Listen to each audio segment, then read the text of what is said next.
Hello, నేను మీ CS రావు. పవన్ కళ్యాణ్ ఇప్పుడు ఢిల్లీ నుంచి ఆంధ్రప్రదేశ్ వరకు కూడా ఒక పాపులర్ పొలిటీషియన్ అయిపోయారు. మొన్నటి వరకు కూడా ఆయన ఫెయిల్యూర్ పొలిటీషియన్గా అందరికీ కనిపించారు.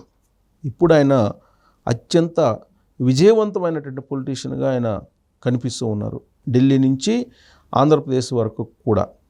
ఎందుకు అనంటే నరేంద్ర మోడీ ఆయన ప్రస్తావిస్తూ పవన్ కాదు పవనం, తుఫాన్ అంటూ ఆయన ప్రస్తావించారు.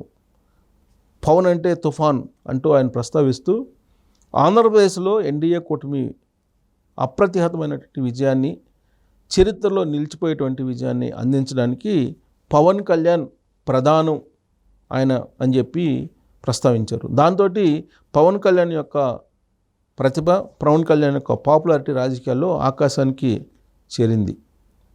దాంతో అందరి దృష్టి పవన్ కళ్యాణ్ వైపే మళ్ళింది. ఢిల్లీలో ఎన్డీఏ కూటమి సమావేశమైనటువంటి సందర్భంగా నరేంద్ర మోడీ ప్రస్తావించినటువంటి మాటలు అవి. సో ఎన్డీఏ కూటమి సమావేశం అయిపోయిన తర్వాత ఎన్డీఏ కూటమి తరఫు నుంచి ప్రధానిగా నరేంద్ర మోడీని అభ్యర్థిత్వాన్ని ప్రతిపాదించిన తర్వాత చంద్రబాబు నాయుడు దానికి మద్దతు పలికాడు, బలపరిచారు పవన్ కళ్యాణ్. ఆ తర్వాత ప్రమాణ స్వీకారానికి కూడా ఎన్డీఏ కూటమిలో ఉండేటువంటి పార్టీలన్నీ కూడా వెళ్ళడం జరిగింది. ఆ సందర్భంగా కూడా ఫ్రంట్ రోలో చంద్రబాబు నాయుడు పక్కన పవన్ కళ్యాణ్ ఇలా ఆయనకి ప్రాధాన్యత ఇవ్వడం జరిగింది.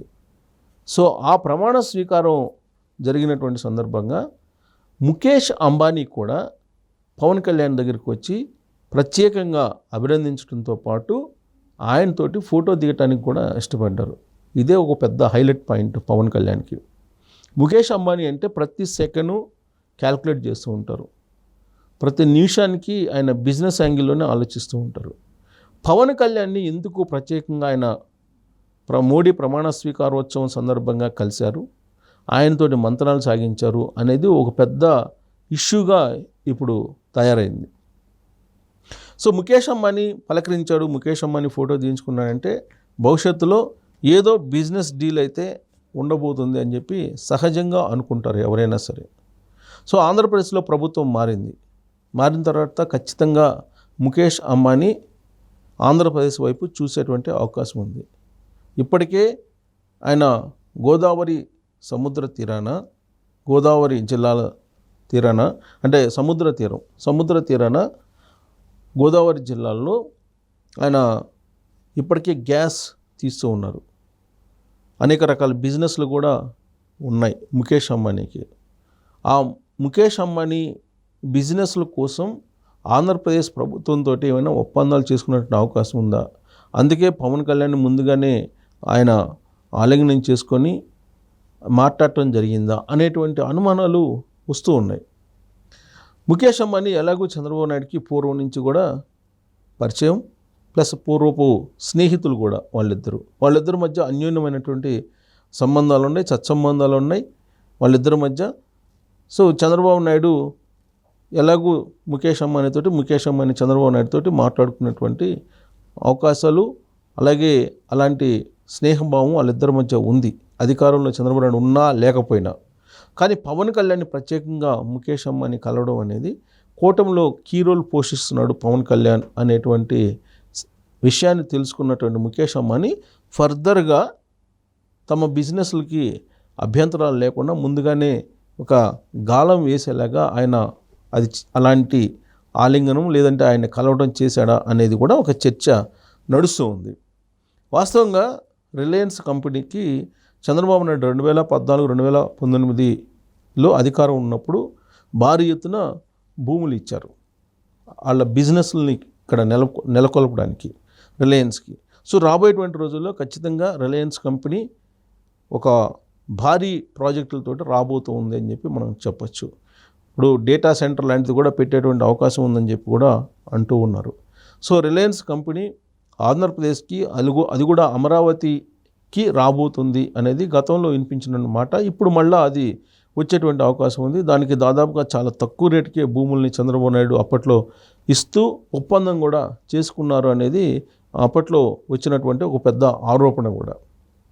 సో ప్రభుత్వంలో ఎవరున్నప్పటికీ రిలయన్స్ అధినేత ముఖేష్ అంబానీ చాలా లైజనింగ్ చేస్తూ ఉంటారు. జగన్మోహన్ రెడ్డి ముఖ్యమంత్రి అయిన వెంటనే జగన్మోహన్ రెడ్డితో లైజనింగ్ చేసి ఆయన పరిమళనాథానికి రాజ్యసభ కూడా ఇప్పించుకోవడం జరిగింది వైఎస్ఆర్ కాంగ్రెస్ పార్టీ తరఫు నుంచి. అంటే అధికారంలో ఎవరు ఉంటారు, ఎవరు రాబోతున్నారు అనేది ముందుగానే గ్రహించి బిజినెస్ పీపుల్ ఎవరైనా వ్యాపారవేత్తలు కానీ, వాణిజ్యవేత్తలు కానీ, పారిశ్రామికవేత్తలు కానీ ప్రభుత్వంలో ఉండేటువంటి పెద్దలతోటి లైజనింగ్ జరిపేటువంటి ప్రయత్నం చేస్తూ ఉంటారు. దాంట్లో భాగంగానే పవన్ కళ్యాణ్ని కలిశారు అనేది ఒక చర్చ అయితే, అసలు ముఖేష్ అంబానీ అలాగే పవన్ కళ్యాణ్ ఇద్దరు కలిసిన తర్వాత పవన్ కళ్యాణ్ తోటి సినిమాలు తీసేటువంటి నిర్మాతల్లో మాత్రం ఒక టెన్షన్ మొదలైంది. ఎందుకనంటే పవన్ కళ్యాణ్ రాజకీయాల్లో బిజీ అయిపోతే ఇప్పుడు ఆన్గోయింగ్ ఉన్నటువంటి ప్రాజెక్ట్స్ ఏవైతే ఉన్నాయో హరిహర వీరమల్లు కానీ, ఉస్తాద్ భగవత్ కానీ, లేదా ఓజీ లాంటి సినిమాలు కానీ ఇవే ఆల్రెడీ అవి షూటింగ్స్ జరుగుతూ ఉన్నాయి. షెడ్యూల్స్ లేక అవి ఆగిపోయినాయి చాలా కాలంగా కూడా. ఈ ఎన్నికల సందర్భంగా ఎన్నికల ప్రచారంలో బిజీగా ఉన్నటువంటి పవన్ కళ్యాణ్ వాళ్ళకి షెడ్యూల్ ఇవ్వలేకపోయారు. దీంతో ఆ నిర్మాతలు భారీగా నష్టపోయేటువంటి ప్రమాదం ఉంది. సో ఈ నేపథ్యంలో ఆయన బిజీగా ఉండి ముఖేష్ అంబానీ తోటి మంత్రాలు సాగించేటువంటి స్థాయికి పవన్ కళ్యాణ్ వెళ్ళిపోయారని అంటే అటు ఢిల్లీలో ఇటు ఆంధ్రప్రదేశ్లో రాజకీయాల్లో ఆయన బిజీగా మారిపోయేటువంటి అవకాశం ఉంది. ఈ 3 సినిమాలకు సంబంధించి లేదా ఇప్పటికే ఆయన సినిమాలు చేస్తానని చెప్పి ఒప్పుకున్నటువంటి నిర్మాతలు ఎవరైతే ఉన్నారో వాళ్ళలో అయితే ఒక టెన్షన్, ఒక ఆందోళన అయితే మొదలైంది. అసలు షెడ్యూల్ ఇస్తారా లేరా, సినిమాకి సంబంధించిన షెడ్యూల్ ఇవ్వగలరా ఇవ్వలేరా అనేది. ఇంకోవైపు ఆంధ్రప్రదేశ్లో ఆయన ప్రతిపక్ష నేతగా ఉన్నారు. ప్రతిపక్ష నేతగా ఉంటూనే క్యాబినెట్లో చేరాలని కూడా నిర్ణయం తీసుకున్నారు. ఒకవైపు క్యాబినెట్ తీసుకొని క్యాబినెట్లో ఉంటూ మంత్రిగా ఉంటూ ఇంకొక వైపు ప్రతిపక్ష నేతగా పాత్ర పోషిస్తూ మరోవైపు సినిమాలు తీసేటువంటి అవకాశం ఉందా, అంత టైం అసలు పవన్ కళ్యాణ్కి ఉంటుందా అనేది ఇప్పుడు నిర్మాతల్లో ఒక చర్చనీయాంశమైంది. వాళ్ళలో ఒక టెన్షన్ కూడా మొదలైంది. ఎందుకంటే కోట్ల రూపాయల ప్రాజెక్ట్స్ అవన్నీ కూడా కొన్ని వందల కోట్ల రూపాయలు పెట్టిన తర్వాత ఆ సినిమాలు సకాలంలో విడుదల కాకపోతే కనుక భారీగా నష్టపోయేటువంటి అవకాశం ఉంది. సో కాబట్టి ఇప్పుడు వాళ్ళల్లో ఒక పెద్ద టెన్షన్ మొదలైంది. వాస్తవంగా అయితే బాలకృష్ణ అటు సినిమాల్ని ఇటు రాజకీయాల్ని సమన్వయం చేసుకుంటూ వెళ్తున్నారు. గతంలో కూడా ఎన్టీ రామారావు అటు రాజకీయాల్ని ఇటు సినిమాలను కూడా ఆయన సమాంతరంగా నడిపించలేదు, కానీ ప్రతిపక్షంలో ఉన్నప్పుడు సినిమాలకు ప్రాధాన్యత ఇచ్చాడు ఎన్టీ రామారావు.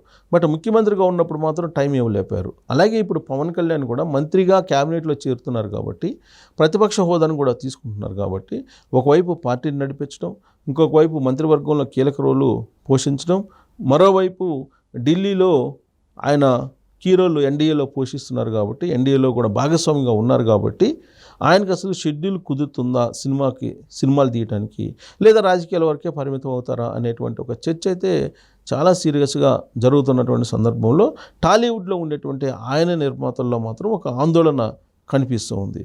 సో దీనికి పవన్ కళ్యాణ్ ఎలాంటి పరిష్కారం ఇస్తారు, ఎలాంటి పరిష్కారం ఇస్తే బాగుంటుంది అనే దాని మీద మీరు కూడా ట్రోల్ చేసి మీ అభిప్రాయాలను తెలియజేయచ్చు. Thank you very much.